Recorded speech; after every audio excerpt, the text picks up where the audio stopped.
Bienvenidos al Nacional Libertario y a Cuidemos a Chile, que en esta coproducción estamos en la casa de don Hermógenes Pérez de Arce, que ha tenido la cortesía de recibirnos y de darnos algo de su tiempo para comentar sobre la situación actual en Chile, para llenarnos de conocimientos, de informaciones y de opiniones fundadas respecto de lo que está sucediendo y de lo que va a suceder en el próximo tiempo en nuestro país. Don Hermógenes, muchísimas gracias. Johannes, muchas gracias a ustedes, y a su disposición. Cuéntenos, ¿cómo la ve? Bueno, yo en general lo veo muy mal, porque obviamente en este plebiscito que va a tener lugar, que todos dicen que es un plebiscito sobre la nueva Constitución, y no es solo eso, es un plebiscito para saber si la antigua Constitución sigue en vigencia o no. Y yo naturalmente voy a votar que no, porque soy partidario de la Constitución vigente. Creo que ha sido una buena Constitución que ha presidido el mejor periodo de la historia política y económica del país, por extensión y por el grado en que se logró progresar en este tiempo. Entonces pienso que es un disparate solemne del país renunciar a este marco que le ha dado tanto bienestar y estabilidad política, porque estos 30 años, que se hace tanta referencia a los 30 años, han sido de los mejores años en la política chilena. Y entonces, en el sentido de paz interna, progreso material, concordia, porque no ha habido grandes episodios, salvo los de los últimos días. Ahora, yo estoy en un gran desacuerdo con todo el mundo prácticamente, porque hablan de un estallido social. Y no hay tal. Lo que hubo fue un estallido delictual. O sea, las inquietudes que podría tener la gente en materia de ingresos y de todo lo demás han existido siempre. La diferencia ahora es que se produjo una toma del país por parte de la delincuencia, en los más diversos ámbitos, y llegando desde la destrucción de los medios de locomoción hasta la amenaza ya a la gente en los lugares donde vive, lo que ha implicado un frenazo económico del cual no nos vamos a reponer. Hay personas que, leyendo la prensa de hoy, domingo, que cuantifican en 58.000 millones de dólares la pérdida patrimonial generada por la delincuencia en este periodo. Eso es una proporción muy significativa del Producto Interno Bruto, que se ha perdido, o sea, se ha dilapidado.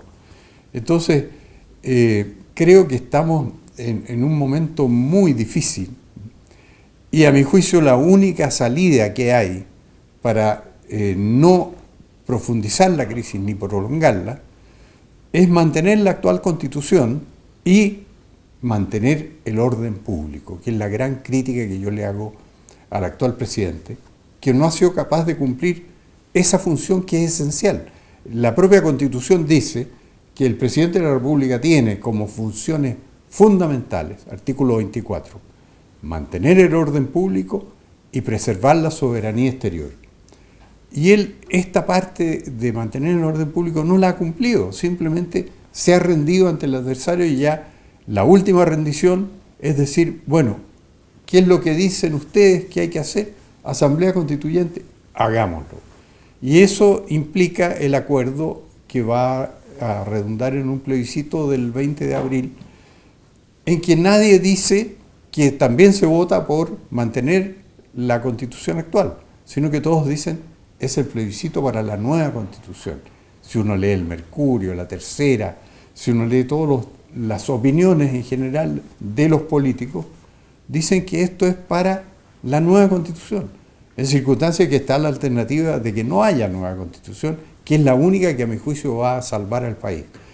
Yo te pido que me interrumpa, porque si a mí no me interrumpen, sigo hablando. Lo que yo quería hacerle la siguiente consulta, porque la realidad es la siguiente, usted lo mencionó y yo creo que ese es un punto muy relevante, que es que el presidente no cumple con la Constitución actual. Los parlamentarios en muchos casos no cumplen con la Constitución actual. La Constitución actual dice que el Estado debe otorgar atención de salud, dice que debe entregar una buena educación. Ahora, Si los políticos actuales no están cumpliendo con esta Constitución que tenemos y que garantiza por lo demás los derechos mínimos de las personas respecto del Estado, porque protege a la gente del Estado, ¿de dónde cree usted que sale la idea, que está siendo generalizada, de que estos mismos políticos, porque van a ser los mismos políticos los que van a continuar en el negocio, van a respetar una nueva Constitución? Bueno, tienes toda la razón en esa aclaración, porque la gente cree que se va a poder generar popularmente, si triunfara el sí, se va a poder generar popularmente, o la ciudadanía va a poder generar una representación propia, es una de las alternativas, que sean todos elegidos por la ciudadanía. Y eso no es efectivo, porque van a ser los mismos partidos políticos que van a llevar las mismas candidaturas, las mismas listas, el mismo sistema de DONT, en que privilegia a los partidos que no necesitan tener firmas para presentar candidaturas, frente a la ciudadanía podría querer tener candidatos independientes, personas que no sean políticos en la Asamblea Constituyente. Y que nos cerraron a través del proceso demasiado, muy corto, nos cerraron la posibilidad de tirar candidatos. Por supuesto. No, pero es que además la dificultad tiene que, para llevar candidatos que sean competitivos, los independientes no pueden formar listas. Claro. Y por lo tanto no pueden competir con los partidos que forman listas, porque las listas son una ventaja en el sentido de que los votos benefician a los demás miembros de la lista con más posibilidad de ser electo. Si un independiente va solo, tiene que competir contra 8 personas que están captando votos. Entonces es una competencia absolutamente, además es absolutamente inconstitucional, porque la Constitución actual dice que en las elecciones no deberá haber privilegios para los partidos políticos en perjuicio de los independientes. Está lleno de eso. Quizás sea esa una de las razones por las cuales quieren cambiar la Constitución, entre otras. Probablemente, pero ya es imposible que tengan más ventaja. Pero la Constitución que van a hacer ahora, de acuerdo con todo lo que estamos viendo, es una Constitución hecha por los partidos políticos, para los partidos políticos, dentro de las normas que privilegian a los partidos políticos. Y siendo los partidos políticos una de las organizaciones más despreciadas, todas de derecha a izquierda, las organizaciones más despreciadas dentro de nuestro país. Según la opinión pública y según todas las encuestas. Entonces, uno realmente se queda anonadado. Yo veo la prensa, la televisión, y nadie dice, ¿saben qué más, señores? Quizá, primero, no pase por la Constitución. Segundo, ustedes igual no están cumpliendo con las leyes, o sea, ¿qué importa si uno cambia la ley si no la van a cumplir? Y en tercer lugar, ¿por qué debiesen ser esta Constitución o esta nueva ley, por qué debiese ser hecha por aquellos que de todas maneras no cumplen las leyes?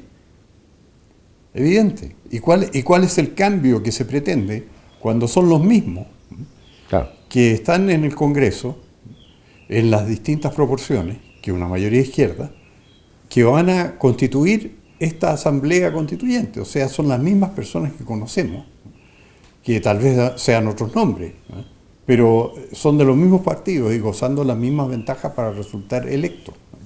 Entonces, la ciudadanía no tiene nada que decir aquí.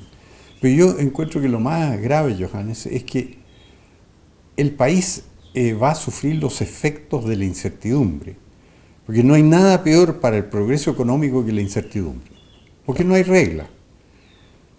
¿Qué va a hacer el país en este año en que nadie va a saber cuáles son las reglas? ¿Qué inversionista va a llegar a Chile cuando no sabe bajo qué reglas va a invertir? Porque pueden a lo mejor decirle que si invierte en Chile el 90% de la inversión va a quedar en poder del Estado. ¿Es una posibilidad? Bueno, pero si además esto existió, tú te acuerdas que en el Mercosur, al que pertenecía Chile cuando comenzó el gobierno militar, tenía unas normas que eran confiscatorias de cualquier inversión extranjera. Y el gobierno chileno, que quería abrirse al exterior y atraer inversión extranjera, le propuso al Mercosur modificar esa norma para hacer atractivo invertir en estos países y no que el Estado se quedara con parte de la inversión extranjera, porque no venía nadie en esas condiciones. Y en el Mercosur lo rechazaron y Chile se salió del Mercosur. Y acá las voces antiguas de la política dijeron, qué error salirse del Mercosur. Pero Sergio de Castro, que era el ministro de Hacienda, le explicó al presidente de la Junta, que era Pinochet, le dijo, con estas normas no va a llegar inversión extranjera a Chile, tenemos que salirnos. Y Chile golpeó la cátedra en ese sentido, que se salió, y eso le generó una gran prosperidad y un crecimiento del 7% al año, porque empezó a fluir la inversión extranjera a Chile porque le daba garantía de que el Estado no se iba a quedar con ella. Bueno, en este momento estamos en una situación, yo calculo que vamos a tener 1 millón de desempleados más, personas sin empleo de aquí a un año. Son 3 o 4 millones de personas sin ingreso, con un sistema estatal aún más colapsado de lo que tenemos en este momento, porque las arcas fiscales no dan. Y porque el rendimiento tributario va a ser muy inferior. Muchísimo inferior.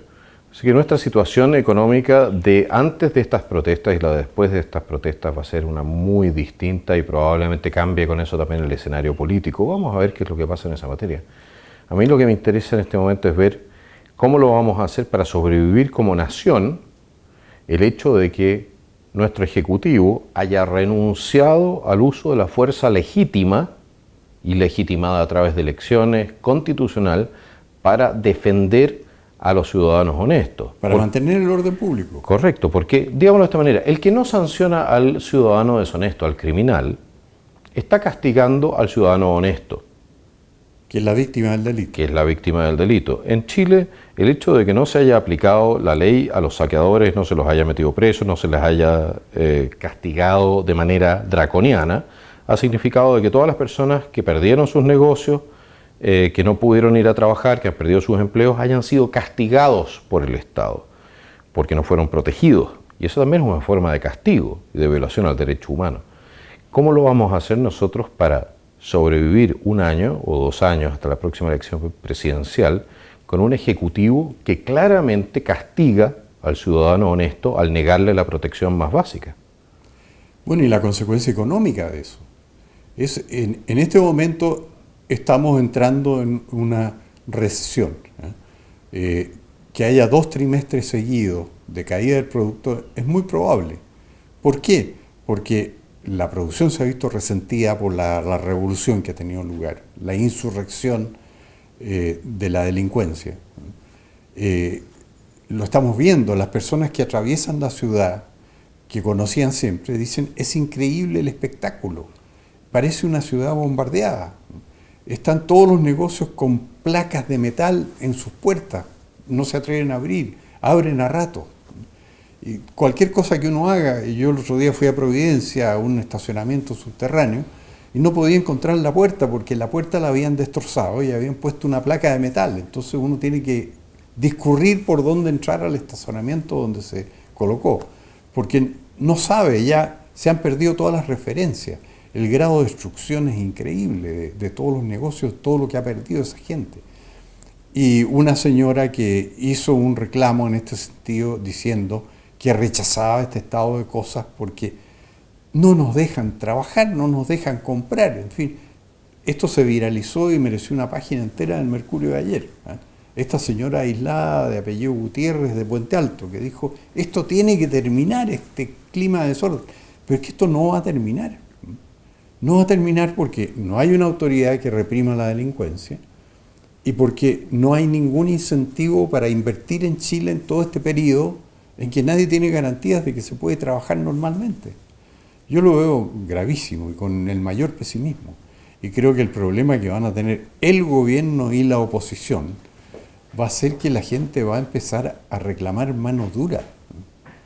Y eso puede significar cualquier cosa. Cuando se compruebe que popularmente la gente dice ya no resistimos más, tiene que venir alguien que ponga orden, ¿cuál va a ser el fantasma que se va a levantar?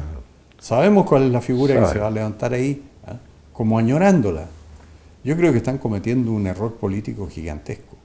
Especialmente porque la Asamblea Constituyente no soluciona ninguno de los problemas, no detiene ningún saqueo, no para ningún incendio. No garantiza el orden público. Nada. O sea, la Asamblea Constituyente, una nueva Constitución tampoco lo haría. ¿Por qué? Porque esa Constitución se tendría que traducir en fuerza pública para que realmente la ley sea respetada por todos. Y eso es algo que, ¿quién lo va a hacer? No, pues si se está haciendo todo lo contrario. Claro. Fíjate que la fuerza pública, ¿de qué medios dispone? Se supone que es Carabineros de Chile. Carabineros de Chile, como no puede hacer uso de sus armas de fuego, ¿ah? Usa estos rifles que disparan bolitas de goma con alguna sustancia más sólida al centro y usa gas lacrimógeno. Y ahora le están prohibiendo a algunos tribunales específicamente usar eso y se va a declarar ilegal, que es lo único que tienen a su alcance para enfrentar los desórdenes. ¿Cómo lo van a hacer? Don Hermógenes, usted conoce la realidad también en el extranjero. ¿Qué es lo que le pasa a una persona que amenaza a un policía americano con una bomba Molotov? Yo supongo que hay, bueno, el otro día vi una exhibición de un policía americano de todo el armamento que lleva él consigo, ¿eh? Que lleva desde luego elementos electrónicos paralizantes, antes de hacer uso de un arma de fuego que también la lleva. Entonces, lo primero que hacen es paralizar al adversario con un golpe eléctrico, que aquí no se usa, porque no se conoce tal vez, por falta de avance tecnológico. Además, el tipo, ese policía americano que le explicaba a una periodista, parece que era chilena, todo lo que llevaba él en su auto de policía. Y por último la llevaba a la maleta y de ahí sacaba un M16. ¿Eh? Claro. Y le decía, si yo tengo un tipo con un cuchillo al frente, yo le disparo con esto. ¿Eh? El tema es que nosotros en Chile tenemos una visión muy particular de lo que es el derecho del delincuente. Porque quien está cometiendo un crimen, quien amenaza con un arma de guerra, una bomba Molotov es un arma de guerra. Para aquellos que no lo saben, se inventó en la guerra entre los finlandeses y los soviéticos en el año 1939 para destruir tanques. Bueno, quien amenaza con un arma de guerra a un policía en Estados Unidos es hombre muerto. Lo transforman en un colador. En Chile, el intento de asesinato sistemático, porque es lo que es, lanzarle bombas Molotov a un policía puede provocar daño permanente. Intento de asesinato, intento de provocar lesiones graves, no es perseguido por la justicia. Al contrario, el perseguido por la justicia es el rifle antimotines con que se defienden los carabineros. Correcto. Y la bomba lacrimógena, que se van a suprimir. Y don Sergio Villalobos decía con razón que nosotros ya no tenemos jueces, tenemos activistas políticos en los tribunales. Bueno, desde luego el presidente de la Corte Suprema es un reconocido activista político, reconocido juez en cuanto ministro de Corte de no aplicar las leyes como ministro sumariante a los juicios contra los militares, y que llegó a la Corte Suprema en virtud de un supuesto acuerdo entre izquierda y derecha, en que se iba a nombrar por parte de la izquierda a Haroldo Brito, que era un juez activista, creador del derecho, que no respetaba las leyes vigentes para condenar a los militares, y otro que sí las respetaba, que era don Alfredo Pfeiffer. Y entonces esto se llamó un acuerdo de caballeros. Y el acuerdo de caballeros la izquierda no lo respetó, porque la derecha votó por Brito, elegido, y cuando llegó el momento de votar por Pfeiffer, la izquierda votó contra Pfeiffer y no fue elegido. Y lamentablemente falleció don Alfredo Pfeiffer, pero él no era ni de izquierda ni de derecha, sino que respetaba las leyes. Y entonces la derecha lo apoyaba por eso, porque tenía que aplicar la prescripción, la amnistía, la cosa juzgada, todo lo que no se respeta actualmente. Así que Brito fue fruto, el nombramiento de él en la Corte Suprema, de una trampa. Ellos hablan de la Constitución tramposa por la del 80. Bueno, ellos hacen las trampas flagrantes así. Llegan a un acuerdo, se dan la mano, ya nombramos a Brito y a Pfeiffer, y después cuando votan por Pfeiffer no cumplen el acuerdo. Y la derecha no aprende, ¿eh? Porque se empiezan una y otra vez con los mismos acuerdos de caballero y es como, la verdad es que llega uno a la conclusión de que tienen un problema de retención de datos muy relevante, porque de otra manera no estarían permanentemente haciendo acuerdos. Otro punto, porque más allá de que tenemos un problema de personal, yo no sé si tenemos tanto un problema con la izquierda, porque la izquierda siempre ha sido como es. Es como en la fábula de la rana y el escorpión. El escorpión es el escorpión y va a ser siempre el escorpión. Está en mi naturaleza, le dijo el escorpión antes de pecar, exactamente. Y ahogarse ambos. Y ahogarse ambos. Bueno, pero nuestra rana de derecha tiene la mala costumbre de no aprender nada y de cometer siempre los mismos errores. Ahora, volviendo a una cuestión, a un punto más central. yo he llegado a la conclusión de que la democracia en Chile murió con estas protestas. Obviamente, porque la democracia supone el respeto a la legalidad. Esa es la base de la democracia. The rule of law, que se traduce como Estado de Derecho. Pero es mejor en inglés, la regla de la ley. Así la llamaba Hayek en todo su escrito. El Estado de Derecho como requisito de la democracia. Aquí no existe eso. Y si la gente de izquierda no quiere respetar el mandato popular que se le dio a un muy mal presidente, eso hay que reconocerlo, Sebastián Piñera, pero si no quieren respetar ese mandato popular que se entregó a través de las urnas, ¿qué nos garantiza de que van a respetar el resultado del plebiscito? Bueno, confiamos en el CERVEL, que la contabilidad de los votos sea correcta. Ahora yo confío en que la gente que se llama derecha o centro derecha logre repetir algo que no había logrado nunca en la historia política chilena y que logró el 2017, de tener un apoderado en cada mesa. Porque la izquierda lo que hacía siempre era que los miembros de las mesas electorales en la zona, sobre todo en las zonas más favorables a ellos, donde no había apoderados de derecha, hacían una cosa muy sencilla. Decía el voto, por ejemplo, entre Guillier y Piñera, ellos veían que la preferencia era de Piñera y decían Guillier, y eso se anotaba y quedaba en el acta, y ese era el voto que se contaba. Y una nieta mía que fue designada a un lugar muy sacrificado para ella, que era La Pintana, ella era estudiante de ingeniería comercial y estuvo en la mesa y me contaba, me decía el presidente de la mesa tenía un voto de Piñera y decía Guillier, y yo como apoderada le decía, pero si ahí dice que la preferencia es de Piñera, ya, y entonces evitaba la trampa. Bueno, eso la derecha nunca lo ha podido hacer, tener un apoderado en cada mesa, que es fundamental. Y lo hizo el 2017 y le fue muy bien. Yo creo que en este plebiscito los del no deberíamos tratar de tener un apoderado en cada mesa. Pero partiendo de la premisa que ganemos, seamos optimistas. Muy optimistas. Exactamente, muy optimistas, porque vamos a tener a toda la prensa, a todo el mundo en contra. ¿Quién nos dice que van a respetar el resultado? Bueno, supongo que el CERVEL garantiza que se va a respetar a lo que yo voy es que la democracia incluye la idea de que aquel que ha sido vencido en una elección se somete al resultado de las elecciones.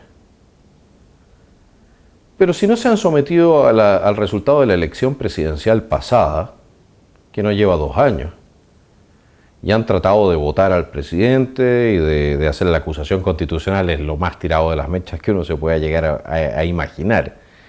¿Quién nos dice de que un plebiscito que no tenga el resultado que ellos quieren sea respetado por esta gente?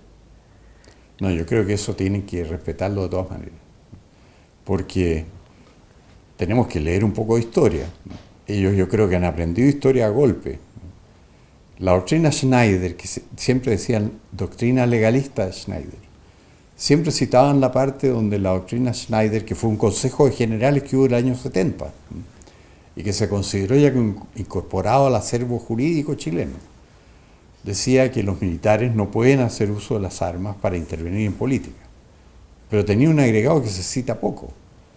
Pero en el caso, decía, casi textualmente estoy repitiendo, de que otro poder del Estado o un poder del Estado se salga de la Constitución, el ejército de Chile, que se debe más al país que a alguna corriente determinada, tiene la obligación de intervenir para hacer respetar la Constitución. Y eso está en la doctrina Schneider. O sea, en Chile todo el mundo debería saber, por conocimiento histórico básico, que si no se respeta la Constitución, las Fuerzas Armadas están llamadas a hacer que se respete. Y eso yo creo que la izquierda lo entiende. Pero lo entienden tan bien que han creado todo un mecanismo y todo un sistema que lo que hace es amenazar a las Fuerzas Armadas de que si ellos hacen cumplir la ley, van a utilizar las instituciones del Estado para perseguir a las instituciones armadas. Bueno, ahí existe lamentablemente el precedente que se ha creado en todos estos años de que las instituciones armadas se dejan atropellar. tienen lo que yo llamo sus caídos tras las líneas enemigas, que son los condenados ilegalmente y por los cuales no ha velado nadie, porque ha quedado impune eso. Don Haroldo Brito, el presidente de la Corte Suprema, el primer testimonio de impunidad, porque él en toda su vida judicial lo que ha hecho es atropellar las leyes. Y nadie ha dicho nada, y las Fuerzas Armadas no dijeron nada. Todo lo contrario, el general Juan Emilio Cheire en 2004 se rindió incondicionalmente, levantó las manos ante el adversario y dijo: el ejército de Chile declara que es responsable de todos los hechos punibles y moralmente reprochables del pasado. La palabra todos no la inventé yo, la dijo él. Dijo que el ejército era responsable de todos los hechos punibles y moralmente reprochables del pasado. Eso es una rendición incondicional. Y a partir de ahí, obviamente, los aplastaron en los tribunales, desconociendo toda la legalidad. Bueno, Cheire Así que es una tenemos ese tema. Cheire es una persona que la trabajaron mucho tiempo antes para llevarla a la posición desde la cual él pudo hacer esa declaración. Y después de haber hecho esa declaración, de ser funcional a aquellas personas que lo trabajaron, desde su época en España, como agregado militar, lo dejaron caer y ahora está procesado. Y es probablemente el militar más solo de Chile. Y ojalá que siga así. Pero con una garantía.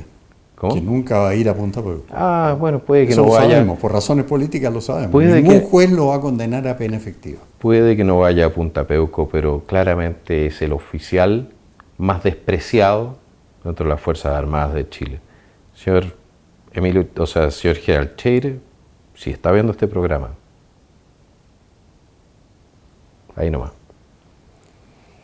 Bueno, pero en todo caso, la consecuencia de eso ha sido gravísima. Entonces, se ha comprobado que en Chile se puede transgredir the rule of law, el Estado de Derecho, impunemente, y que el acuerdo legalista de Schneider, en ese caso, no se aplica. Claro. Simplemente queda impune. Y por eso tenemos 200 presos políticos en Chile, porque los presos políticos son los que son condenados por razones políticas y no por razones que están fundadas en las leyes. Y tenemos entonces un quiebre del sistema nervioso estatal, porque resulta que la corona no tiene control sobre la espada, y la espada no puede recibir las instrucciones de la corona sin el temor a ser sancionada. Es una posición absolutamente insostenible para cualquier Estado. O sea, yo la verdad es que hasta el momento no comprendo cómo también la centroizquierda republicana, porque también la hay, no ha comprendido la profundidad del debilitamiento institucional que eso significa.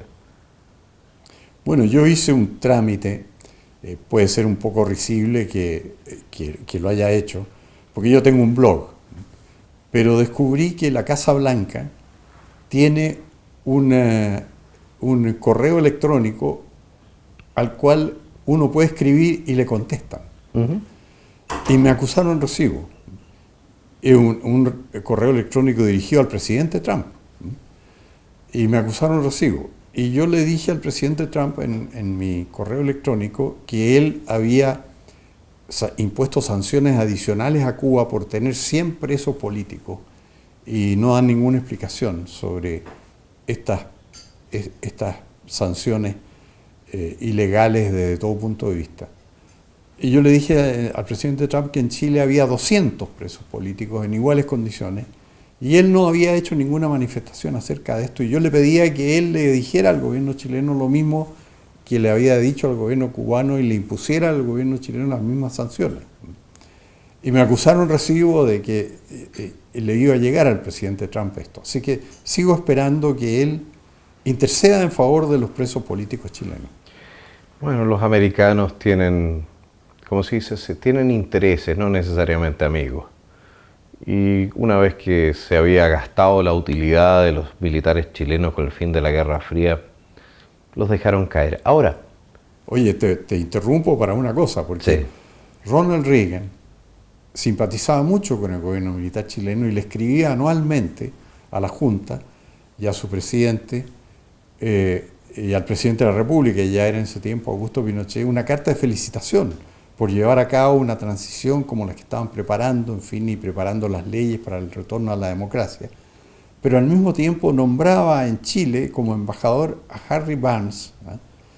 Que era un tipo que venía destinado por el Departamento de Estado, que no es lo mismo que la Presidencia de la República en Estados Unidos, a tratar de derrocar a Pinochet antes de plazo, porque el plazo era el plebiscito del 88, ahí podían ganar la elección. Y en el plebiscito del 88, Harry Barnes se arregló para darle el Endowment for Democracy, que eran muchos millones de dólares, a la oposición al gobierno al cual felicitaba a su presidente todos los años por llevar a cabo este proceso. El Deep State. El peso norteamericano fue muy importante en el triunfo del no. Bueno, decían por ahí, aparte, para qué olvidar también el tema de las uvas envenenadas, pero decía por ahí, el primer comandante en jefe de las naciones, de la NATO, de la OTAN, dijo en algún momento que el Departamento de Estado tenía que estar lleno de comunistas. Y le preguntó entonces un periodista que estaba conversando con él, le dijo, oiga señor, pero usted no puede decir eso, ¿cómo dice eso? Y el general le dice, por una razón muy sencilla, porque si solamente fuesen idiotas, entonces de vez en cuando se equivocarían a favor de los Estados Unidos de América. Entonces tenían que ser porque estaba lleno de comunistas. Y de hecho el Departamento de Estado lo ha demostrado también a través de la Hillary Clinton y una serie de otras actividades. Ha estado permanentemente financiando izquierda radical en el resto del mundo a través de fundaciones. Soros es probablemente un activo del Departamento de Estado de los Estados Unidos, lo que se llama el Deep State, el Estado profundo.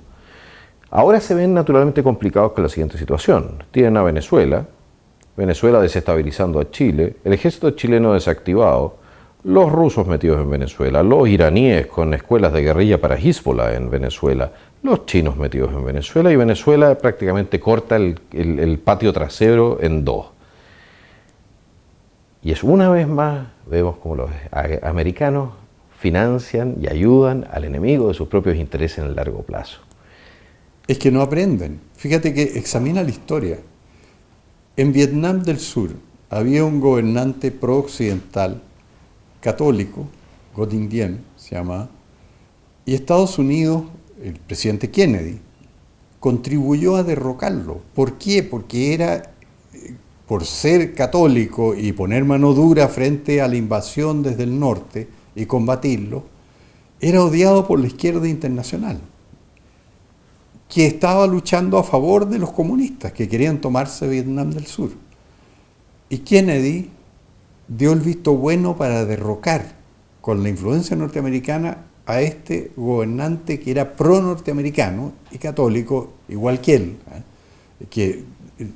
Pongo énfasis en lo católico porque allá los monjes eran todos budistas y los monjes y los bonzos se quemaban para pedir la salida de Ngo Dinh Diem.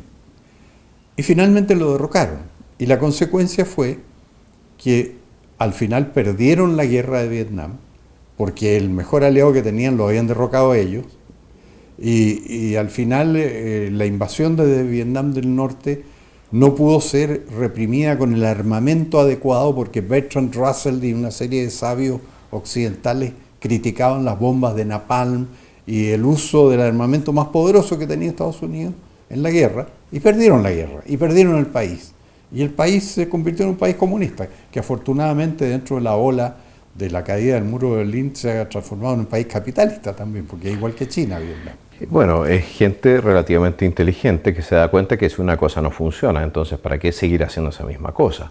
Es algo que nuestros comunistas chilenos y latinoamericanos no son capaces, probablemente por un problema de deficiencia de coeficiente intelectual en comparación con el asiático, no son capaces de comprender por otros lados.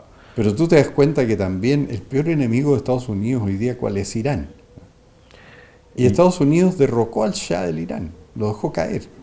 ¿Por qué? Porque decían que atropellaba los derechos humanos. ¿Para qué? Defenderse de la conspiración que lo asediaba. El tema de los derechos humanos siempre es muy interesante, sobre todo cuando uno ve de que, digamos de esta manera, los derechos humanos son solamente importantes en la medida de que el gobernante de una región que es relativamente importante se pone desagradable. De otra manera, los derechos humanos no son no son un tema. No son un tema en Arabia Saudita, que es un aliado importante, no son un tema en Yemen, no se conversa el tema de los derechos humanos en China, por ejemplo, de 1 millón de musulmanes uigures que los tienen en campo de concentración y reeducación. Todo eso no se conversa en tanto no esté dentro del ámbito de los intereses nacionales. Entonces se saca el tema de los derechos humanos y uno dice, ok, Gaddafi, usted es una mala persona, está violando los derechos humanos y por eso le vamos a ir a proteger los derechos humanos tirándole bombas a los libios. Cual es una forma bastante interesante, es como decir, vamos a combatir contra el abuso sexual violándolo. Pero la propaganda, como funciona, la propaganda internacional, la propaganda de la prensa, la gente se compra las cosas y después todos se sorprenden de que les mintieron de nuevo. No, y además todos se sorprenden de que los comunistas estén consiguiendo lo que quieren. Porque aquí han conseguido perseguir a los militares, meterlos presos ilegalmente, anular la respuesta frente a la subversión que ellos patrocinan. Han creado instituciones como, tú sabes que los atropellos a los derechos humanos solo pueden cometer los agentes del Estado. Lo cual por un segundo, lo cual implicaría, de acuerdo a la lógica de ellos, de que la ley de amnistía no se aplica a ningún guerrillero de izquierda. Por una razón relativamente sencilla. Primero fueron agentes indirectamente del Estado chileno hasta el año 73 y después estuvieron bajo las estructuras de mando y control del Estado cubano. Son, por tanto, todos agentes del Estado cubano y no se les debiese aplicar ni la prescripción ni la ley de amnistía. Pero ya se les aplicó.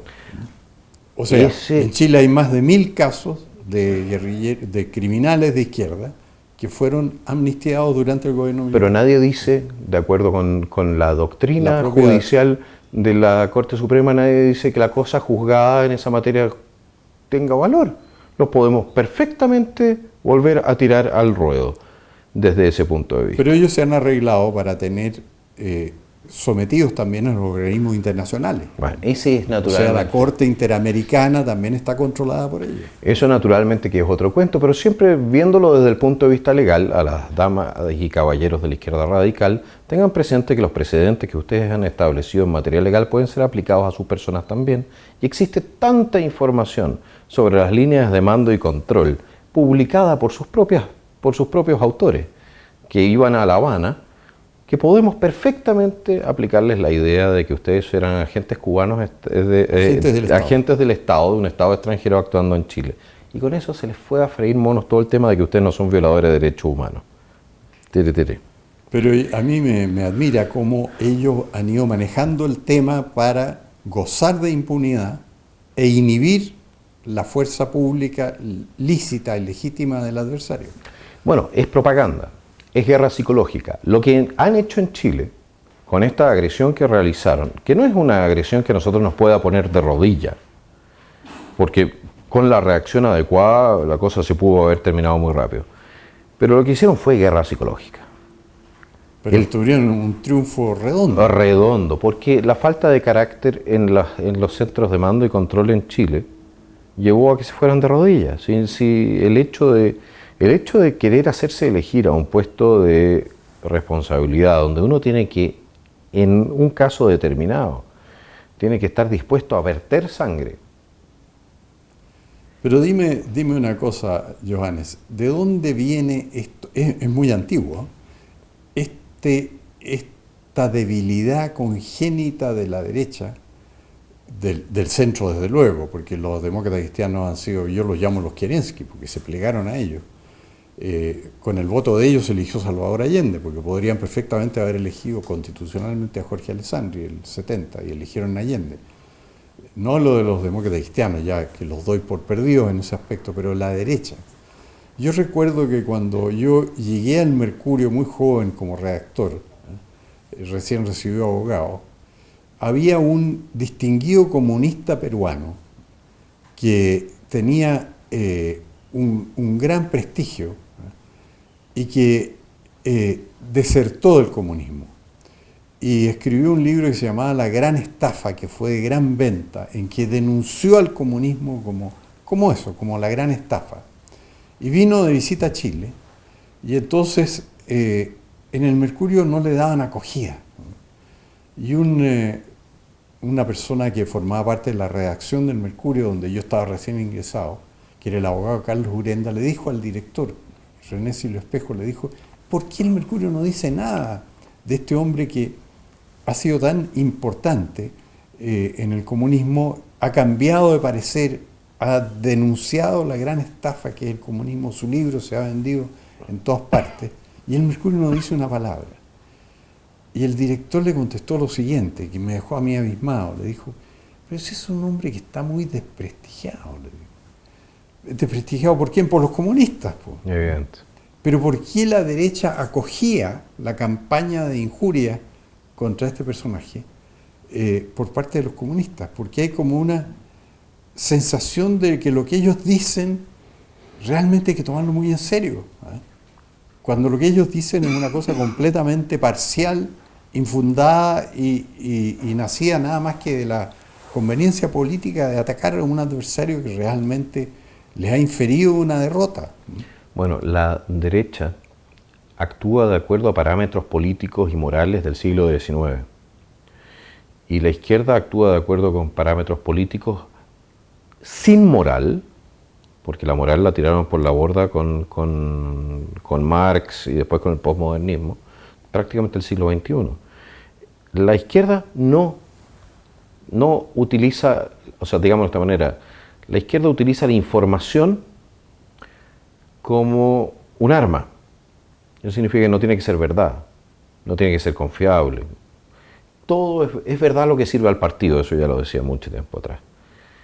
Y la derecha viene con esa inocencia, digna de mejor causa, discúlpenme, pero del bachiche de barrio que todavía está comprando y vendiendo dulces y que cree que las cosas son como se ven. Entonces muchas veces no piden por abajo. Muchas veces quieren también la simpatía, porque es una cuestión natural. Uno quiere entonces el reconocimiento del otro como alternativa política válida. Yo no sé por qué la derecha tiene que andarle pidiendo a gente que mató a más de 100 millones de personas que los reconozcan a ellos como alternativa política válida. De hecho, debería ser al revés la dinámica, ¿no? De que la izquierda probase que no están dispuestos a seguir matando gente para su objetivo. Pero ahí hay una cosa muy rara que tiene también que ver con la poca disposición de la derecha de ir realmente al combate, de irse en la dura, de decir, de aquí no nos movemos. Siempre hay una disposición, probablemente por el trasfondo económico de mucha gente, empresarios, negociantes, de andar, tú me das y yo te doy, entonces estamos los dos contentos. Eso en política no funciona. Por supuesto que no funciona. Y bueno, y el mejor caso, la mejor demostración de que no funciona es Sebastián Piñera, que es un hombre que, apoyado por la derecha, ha llegado al gobierno 2 veces y que ahora está experimentando una terrible derrota a manos de la izquierda, pero está haciendo lo que le dice la izquierda. Sí. Y entonces en toda la prensa, y mayormente derecha, porque los 2 principales diarios son en Chile inclinados a la centro derecha, el Mercurio y La Tercera, estamos enfrentando un plebiscito para una nueva constitución, cuando eso no es verdad, porque es un plebiscito en que la otra opción es mantener la antigua constitución.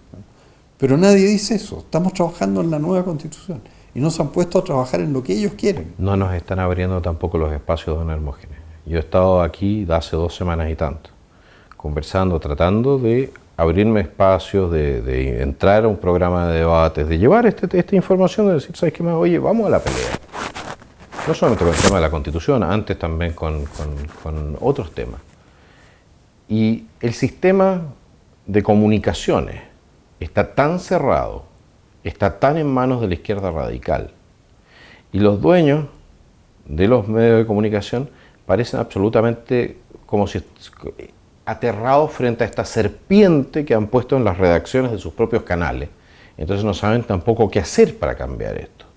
Bueno, y por eso la gente que va del lado de la derecha a estos programas de televisión es gente como Joaquín Lavín que dice lo que la izquierda quiere oír. Claro. Y él mismo dice que esa es su estrategia. porque hizo una confesión muy palmaria el otro día que yo se la celebro por la franqueza. Dijo, yo después de haber sido candidato y de haber participado tanto en política me he dado cuenta de que la única manera de llegar al poder y de ganar las elecciones es acogiendo los puntos de vista de los adversarios.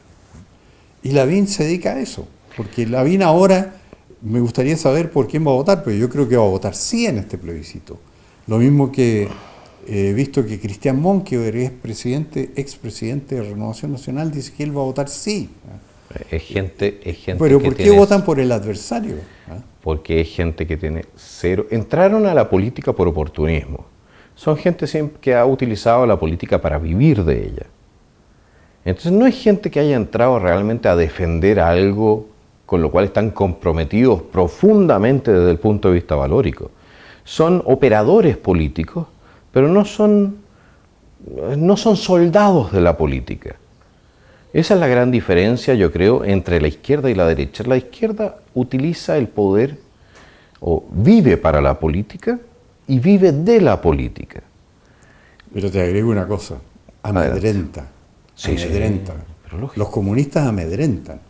Los comunistas matan. ¿Sí? ¿Qué le pasó a Jaime Guzmán, que era un tipo que no se separaba de la línea? Lo mataron. Pero por eso, porque con Jaime Guzmán, aquí, no se habrían hecho las reformas. No habría pasado nada de esto. Nada de esto habría pasado. ¿Por qué? Porque él tenía el cerebro que le falta a todos estos cabritos.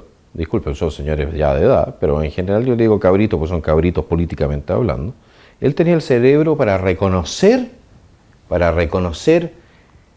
el veneno en la galleta que le estaban ofreciendo.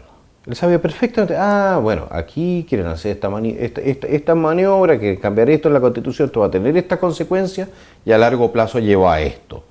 La veía. Y él sabía el peligro que corría. Claro. Porque tú sabes que en el discurso que fue decisivo en la resolución comunista de asesinarlo, fue el discurso en que él votó en contra del indulto, de darle la facultad de indulto a los terroristas por parte de Patricio Aylwin. Que eso se estaba votando en el Congreso y él les dijo a sus camaradas parlamentarios, les dijo, no, déjenme decir este discurso a mí, porque ustedes son casados y con hijos y yo soy soltero, y si me matan a mí no importa tanto. Y dijo el discurso y semanas después lo mataron. Y se equivocó. Porque si hubiesen matado a cualquier otro para el país, habría sido, disculpen la expresión, pero habría sido menos dañino desde el punto de vista político que la pérdida de Jaime Guzmán con su capacidad de análisis. Sí, la derecha nunca más ha podido reponerse de eso, porque incluso los hombres próximos a él se han cambiado de bando. Mejor ejemplo, Andrés Chadwick, que me emitió una diatriba contra el gobierno militar cuando lo que más defendía a Jaime Guzmán era el gobierno militar y ya muy próximo a Jaime Guzmán. Ha sido muy irreemplazable en la política chilena por su consecuencia y por la pertinacia en mantener su punto de vista. Y porque él estaba en un rol desde el cual él podía mantener la puerta abierta también para gente del pensamiento político para que entrara al sistema.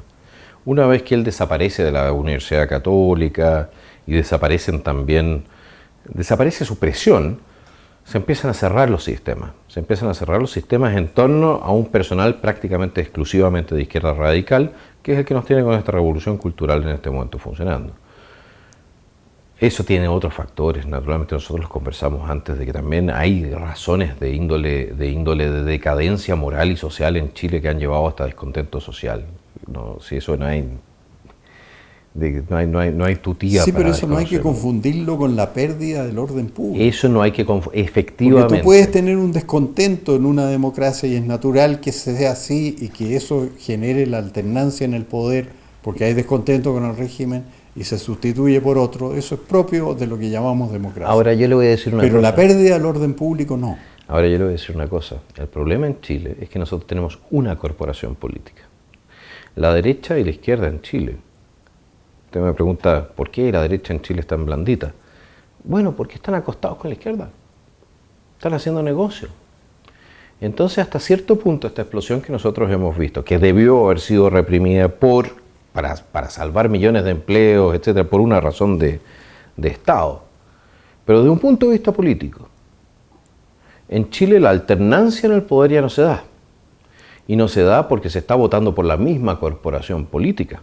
Y la única alternativa que queda es a la izquierda, son los locos de atar del Frente Amplio y del Partido Comunista. Y esa gente, eso no es realmente una alternativa política. Entonces, dentro del sistema, los controles, el sistema de contrapesos y controles desapareció.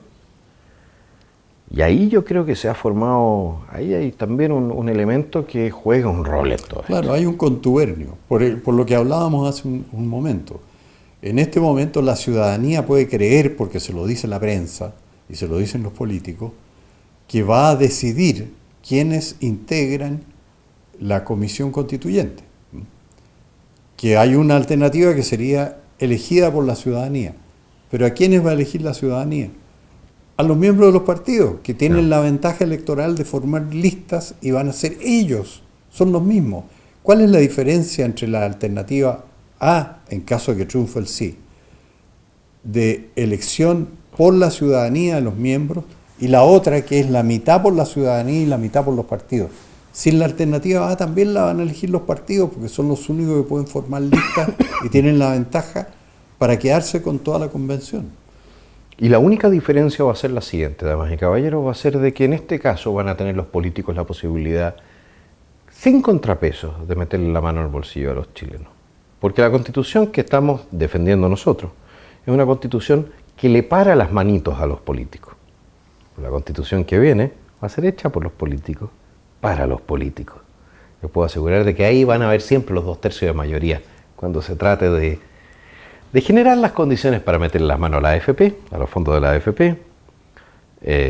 Probablemente, yo no sé si se metan con las nacionalizaciones porque eso no es tanta plata y la verdad es que no es tan importante tampoco, pero aguántense, se va a estar interesante, yo creo. La pregunta que yo me hago es cómo el país va a sobrevivir a 9 meses, potencialmente prorrogables a 12 meses, en que nadie va a saber cuál va a ser el estatuto que va a regir en Chile la propiedad. Claro. ¿Puede un país resistir esa incertidumbre? ¿Cuál es la reacción del inversionista normal, chileno o extranjero, frente a esa incertidumbre? Yo creo que es no meterse, y eso paraliza un país. No, y sacar todo lo que puedan. Van a tratar de sacar todo lo que puedan de Chile. Estaban, ¿cuánto era? Hace 3 o 4 días atrás estaban saliendo $50 millones por minuto del país. Sí, eso lo declaró el vice. ¿No? Estaban sacando Correcto. 50 millones de dólares por minuto. Pánico. Pero dime una cosa, yo me he encontrado con la sorpresa de Cristian Monkever, mucho, vota por el sí. O sea, vota la Constitución que él siempre defendió, contra la Constitución que él siempre defendió. Pero me he encontrado también con un gran partidario de la Constitución del 80 y del gobierno militar, que es mi amigo Máximo a través del blog, que tiene el blog de Máximo, que practica mucho el humor y siempre defiende las ideas de derecha muy definidamente. Y hasta me dedicó un blog, porque yo en comentarios de su blog le pregunté, ¿podría describir cuál va a ser la situación después que triunfe el sí, si es que este triunfa, en este plebiscito que viene? Y describe una situación caótica. Y entonces él dice, y yo voto sí por eso, porque creo que aquí es como diciendo, este forúnculo hay que dejar que derrame toda su pus, que explote. Quiero ver el mundo arder. Eso, me llamó mucho la atención porque es una persona que piensa exactamente como yo en todo sentido desde hace mucho tiempo, y con el cual estoy siempre de acuerdo, pero ahora él dice, no, esta situación hay que llevarla al momento de la eclosión total, porque si no, no se va a remediar. Desde cierto punto de vista, naturalmente tiene razón, pero nosotros nos debemos a la gente normal y corriente que ficha en este juego, que son los que tienen más que perder. Si los políticos van a seguir recibiendo sus platas, van a seguir recibiendo sus coimas, van a seguir esa gente, los grandes empresarios tienen sus capitales en otro lado, pueden hacer sus ganancias en otro lado. Pero el pequeño empresario, la persona que tiene una botillería en la esquina, la persona que tiene que ir a trabajar todos los días, esa gente no tiene nada que ganar con todo esto y todo que perderlo. Entonces nosotros decimos, ya, dejemos que todo esto explote. Estamos olvidando a esa gente a la cual nos debemos. Sí, yo creo que es un juego peligroso, porque cuando la opinión pública vea que la situación no mejora, que todo lo contrario, empeora, y empieza a decir ya, esto no tiene remedio, empieza a decir que se vayan todos, el surgimiento ahí de una fuerza no política se hace muy probable.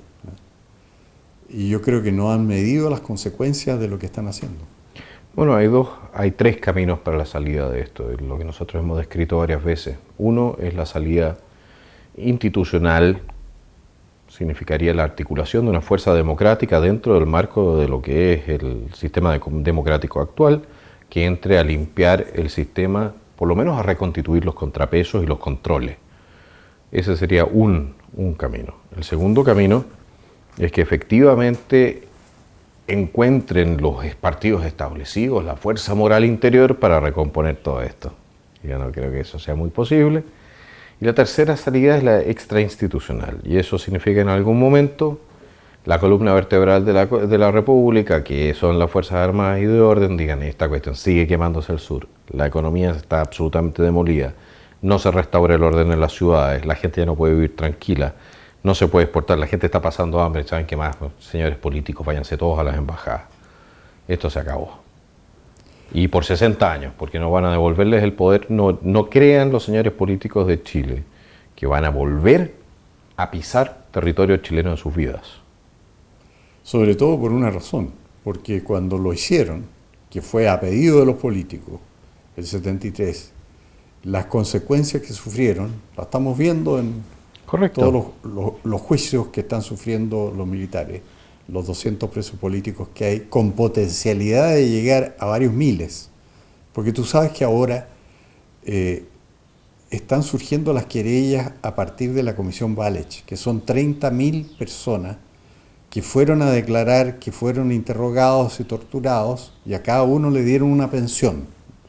Pero esos que tienen la pensión, no contentos con eso, están querellándose, porque dicen: a mí me torturaron y me deben además una indemnización.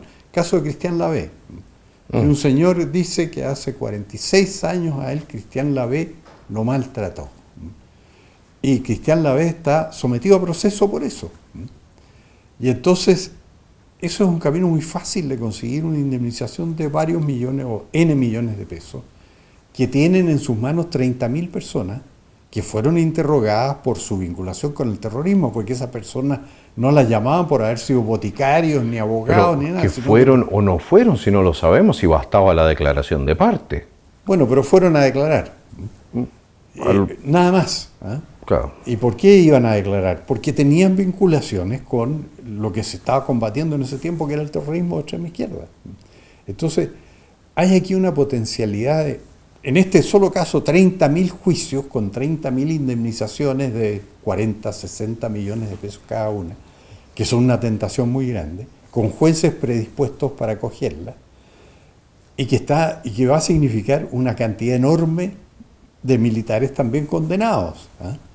Entonces, hay que tener en cuenta eso para la decisión que pudiera adoptarse de precaverse contra que les vuelva a suceder esto alguna vez. Entonces, cuando tú hablas de 60 años, yo no lo considero exagerado. Yo creo que va a ser sería más o menos prudencial que dijeran 60 años ellos mismos. el mínimo, efectivamente. Sí. Damas y caballeros, don Hermógenes, ha sido un placer Del mismo estar con modo, usted, Giovanni, muchas gracias. porque realmente es una de las últimas voces que va quedando, realmente donde uno tiene la impresión de que existe algo de sentido común, porque Chile Que no ha cambiado de posición. Pero es que ese es un punto, pero es que también habla desde el sentido común, habla del análisis frío y no del pánico que estamos escuchando de parte de todo el resto del gallinero político que llamamos nuestro Congreso y nuestros partidos, ¿no? Bueno, yo he tratado de conservar una línea en política. Sí, no sé si tengo un medio minuto para contarte algo Adelante, pintoresco, porque yo fui candidato a senador en la misma lista con Sebastián Piñera, en que realmente uno de los dos iba a ganar y el otro iba a perder. Y cuando se inició la campaña, mi lema era una sola línea. Y yo era amigo del padre de Sebastián Piñera, don José Piñera, porque me iba a ver al diario La Segunda, donde ella era directora, habíamos hecho amistad y me ilustraba mucho con su gran cultura. Y él me llamó y me dijo, Hermógenes, le voy a pedir un favor. ¿Cuál, don Pepe? Mire, cambie su lema de campaña porque es ofensivo para mi hijo, porque usted al decir una sola línea está implicando que mi hijo no ha tenido una sola línea, como es la verdad, pues me dijo, sí, venía de la democracia cristiana. Y yo ingenuamente, en aras del fair play y de las reglas del Marqués de Queensberry, le dije, sí, don Pepe, voy a cambiar mi lema, y lo cambié por uno mucho más fome, que era algo así como siempre ha procedido bien, una cuestión así. Pero una sola línea era lo que me representaba. Bueno, ahora lo reivindico. Y a mí me parece también de que es algo que deberíamos reivindicar todos. No corrernos de nuestra línea, no capitular, no abandonar a aquellos que creemos correcto en aras de una paz que no nos va a dar la izquierda jamás, jamás. Ellos respetan la consecuencia, el resto la aprovechan nomás. Damas y caballeros, este ha sido el Nacional Libertario en cooperación con el canal Cuidemos a Chile. Les agradezco mucho su atención y nos estamos viendo. Hasta la próxima.